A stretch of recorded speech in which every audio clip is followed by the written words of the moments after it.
ഐതിഹാസികമായ വലിയൊരു സമരത്തിലാണ് കേരളത്തിലെ യുവമോർച്ച പ്രസ്ഥാനം ഇന്ന് കേരളത്തിന്റെ മുഖ്യമന്ത്രിയുടെ വസതിയുടെ മുമ്പിൽ നേതൃത്വം കൊടുത്തുകൊണ്ടിരിക്കുന്നത്.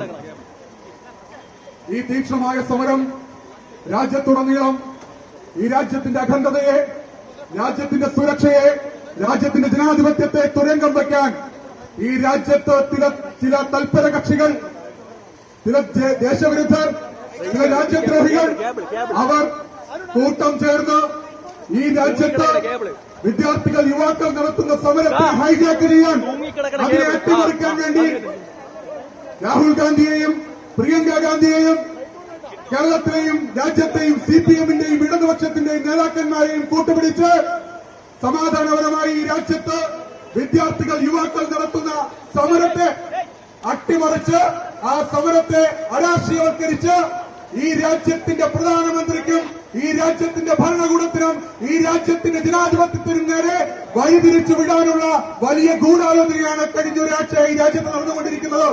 അതിന് നേതൃത്വം കൊടുക്കുന്നതാകട്ടെ ഈ രാജ്യത്ത് ലോക്സഭയിൽ ഭാരതത്തിന്റെ പ്രതിപക്ഷ നേതാവായിട്ടുള്ള കോൺഗ്രസിന്റെ നേതാവ് രാഹുൽ ഗാന്ധിയാണ്.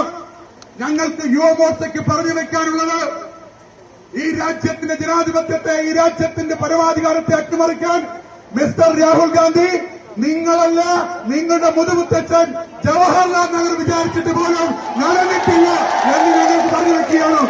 ഈ ഐതിഹാസിക സമരത്തിന്റെ യുവമോർച്ച മുന്നോട്ട് വയ്ക്കുന്ന ജനാധിപത്യത്തെ സംരക്ഷിക്കാൻ അരാഷ്ട്രീയവാദികൾക്കും യുവജനവഞ്ചകൾക്കുമെതിരെയുള്ള ഈ ഐതിഹാസിക സമര പോരാട്ടത്തിന്റെ പടയണിയിൽ പങ്കെടുക്കുന്ന പ്രിയപ്പെട്ട കാര്യകർത്താക്കളെ, ഈ സമരത്തിന്റെ ഈ പടയണിയുടെ അധ്യക്ഷൻ നമ്മുടെ ഭാരതീയ ജനതാ യുവമോർച്ചയുടെ സംസ്ഥാന അധ്യക്ഷനായ പ്രിയങ്കരനായ വി മനുപ്രസാദാണ്. ഈ സമരത്തിന്റെ അധ്യക്ഷനായി മനുച്ചേട്ടനെ ആദരപൂർവ്വം സ്വാഗതം ചെയ്യുകയാണ്.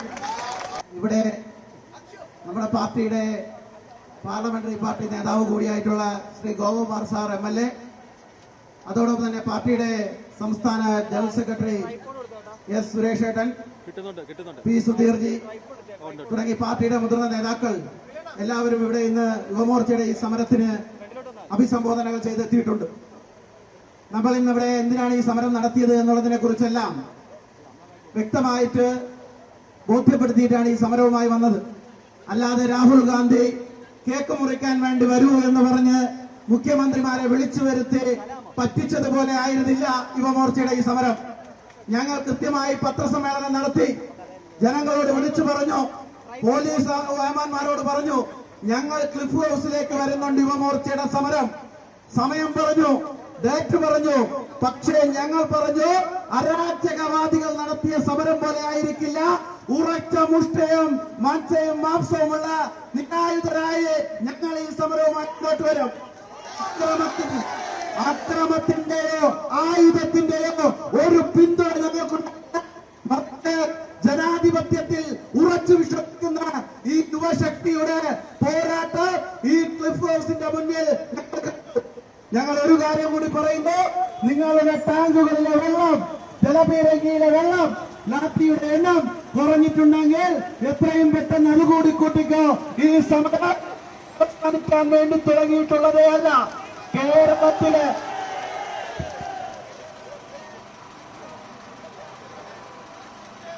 PSCയുടെ വ്യാപകമായി നടക്കുന്ന ഈ സമയത്ത് അതൊന്നും തിരിഞ്ഞു നിൽക്കാതെ രാജ്യത്തിന്റെ പ്രധാനമന്ത്രിയെ മുഖ്യമന്ത്രി എന്ന പദവിയിലിരിക്കുന്ന ഒരാൾ പോയിട്ടുണ്ടെങ്കിൽ കേരളത്തിലെ ജനങ്ങളോട്, യുവാക്കളോട് മറുപടി പറഞ്ഞേ മതിയാകൂ എന്നാണ് ഞങ്ങൾ ആവശ്യപ്പെടുന്നത്.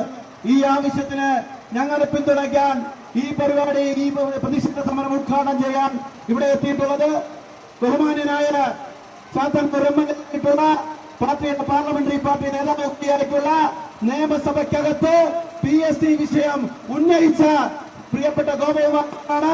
അദ്ദേഹം ഞങ്ങളെ അഭിസംബോധന ചെയ്ത് സംസാരിക്കുന്നതാണ്. പാർട്ടിയുടെ സംസ്ഥാന സെക്രട്ടറി ശ്രീ പൂന്ദ്ര ശ്രീകുമാർ, ജില്ലാ അധ്യക്ഷൻ ശ്രീ കരമനജയൻ അടക്കമുള്ള പാർട്ടിയുടെയും യുവമോർച്ചയുടെയും നേതാക്കന്മാർ ഇന്ന് ഈ തീക്ഷ്ണമായ സമരത്തിന് മുഖ്യമന്ത്രിയുടെ വസതിക്ക് മുന്നിൽ തുടക്കം കുറിച്ച പ്രിയപ്പെട്ട യുവമോർച്ചയുടെ ഊർജ്ജസ്വലരായ പ്രവർത്തകരെ, ഇവിടെ മനു പ്രസാദ് സൂചിപ്പിച്ചതുപോലെ ഒരു വലിയ സമരത്തിന്, വലിയൊരു പോരാട്ടത്തിന് ഇന്ന് അനന്തപുരി കേരളത്തിന്റെ മുഖ്യമന്ത്രിയുടെ ഔദ്യോഗിക വസതി തുടക്കം കുറിക്കുകയാണ്. ഡൽഹിയില് അമിത്ഷാജിയുടെ പോലീസ് ഇത്രയും വലിയ ജലപീരങ്കി പ്രയോഗം നടത്തിയിട്ടില്ല. ഇത്രയും വലിയ ഭീഷണി പോലീസ് നടത്തിയിട്ടില്ല. ചെറിയൊരു ജലപീരങ്കി പ്രയോഗം ഡൽഹിയിൽ നടത്തിയപ്പോൾ ഓടി മറഞ്ഞ കോൺഗ്രസുകാരെ നമ്മൾ കാണുകയുണ്ടായി. അവരുടെ മുന്നിലാണ് ഈ പോലീസ് വളരെ തീക്ഷ്ണമായ രീതിയിൽ ജലപീരങ്കി പ്രയോഗം നടത്തിയിട്ട് പിന്മാറാതെ ഉജ്ജ്വലമായ ഒരു സമര പോരാട്ടത്തിന് ഇന്നിവിടെ തുടക്കം കുറിക്കുന്നത്. ഇവിടെ രണ്ട് കാര്യങ്ങൾ നമ്മളിത് പരിശോധിക്കേണ്ടിയിരിക്കുന്നു. PSC പരീക്ഷയുടെ ക്രമക്കേടുമായി ബന്ധപ്പെട്ടുകൊണ്ട് നിരന്തരം ഇവിടെ ചില പോരാട്ടങ്ങൾ നടത്തുന്നു. മറുഭാഗത്ത് കേന്ദ്ര ഗവൺമെന്റ് നീറ്റ് പരീക്ഷയുമായി ബന്ധപ്പെട്ടെടുത്തിയ തീരുമാനം നമ്മുടെ മുന്നിലുണ്ട്. ഇന്നലെ രാത്രി 12 മണിക്ക് ലോകാരാധനായ ഭാരതത്തിന്റെ പ്രധാനമന്ത്രി നീറ്റ് പരീക്ഷയുമായി ബന്ധപ്പെട്ടുകൊണ്ട് കേന്ദ്ര ഗവൺമെന്റ് എടുത്ത തീരുമാനങ്ങൾ എന്ത് നടപ്പിലാക്കുവാൻ പോകുന്നു എന്ന് നീറ്റ് പരീക്ഷയുമായി ബന്ധപ്പെട്ട വിദ്യാർത്ഥികളോട് രക്ഷകർത്താക്കളോട് അദ്ദേഹം ഇന്നലെ തുറന്നു പറഞ്ഞു. അവിടെയാണ് കേരളത്തിന്റെ മുഖ്യമന്ത്രി കണ്ടുപിടിക്കേണ്ടത്. അതിവേഗ കോടതി സ്ഥാപിക്കുന്നു. കുറ്റവാളികളെ നിയമത്തിന്റെ മുന്നിൽ കൊണ്ടുവരും. യാതൊരു വിട്ടുവീഴ്ചയും നീറ്റ് പരീക്ഷ നടത്തിപ്പുമായി ബന്ധപ്പെട്ടുകൊണ്ട് ഒരു വിട്ടുവീഴ്ചയ്ക്കും കേന്ദ്ര ഗവൺമെന്റ് തയ്യാറല്ല. അതിവേഗ കോടതി അതിന്റെ തീരുമാനങ്ങളിലേക്ക് പോകും. CBIയുടെ അന്വേഷണം നടത്തും. രക്ഷകർത്താക്കളുടെയും വിദ്യാർത്ഥികളുടെയും ആശങ്ക പരിഹരിക്കുവാൻ കേന്ദ്ര ഗവൺമെന്റ് പ്രധാനമന്ത്രി തയ്യാറാണ് എന്ന് ഇന്നലെ അർദ്ധരാത്രി അദ്ദേഹം കേന്ദ്ര ഗവൺമെന്റിന്റെ നിലപാട് വ്യക്തമാക്കിയുണ്ടായി. ഇത് ചരിത്രത്തിലെ അതിനിർണായകമായിട്ടുള്ള ഒരു സമരത്തിലാണ് ഭാരതീയ ജനതാ യുവമോർച്ച ഇന്ന് നേതൃത്വം നൽകുന്നത്. ഈ കേരളത്തിലെ യുവതയുടെ ശബ്ദമാണ് യുവമോർച്ച. ഈ കേരളത്തിൽ ഇടതും വലതും എടുത്ത യുവതയെ ഇത്രയും കാലം വഞ്ചിച്ചതിന്റെ ചരിത്രമാണ് 70 ആണ്ടത്തെ കേരളത്തിന്റെ ചരിത്രമെങ്കിൽ യുവതയുടെ നീറുന്ന പ്രശ്നങ്ങൾ ഉയർത്തിപ്പിടിച്ചുകൊണ്ട് സമര പോരാട്ടത്തിൽ സധൈര്യം മുന്നോട്ടു പോകുന്ന കരുത്തിന്റെ പ്രതീകമാണ് താമര അങ്കിത ഹരിതകാവി പതാക പിടിക്കുന്ന ഭാരതീയ ജനതാ യുവമോർച്ച ഇന്നിതാ അനന്തപുരി നിവാസികൾക്ക് ഒരിക്കൽ കൂടി ആവർത്തിച്ച് ബോധ്യപ്പെടുത്താൻ ഭാരതീയ ജനതാ യുവമോർച്ചയുടെ സമര പോരാളികൾക്ക് സാധിച്ചിരിക്കുകയാണ്.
പരമ്പര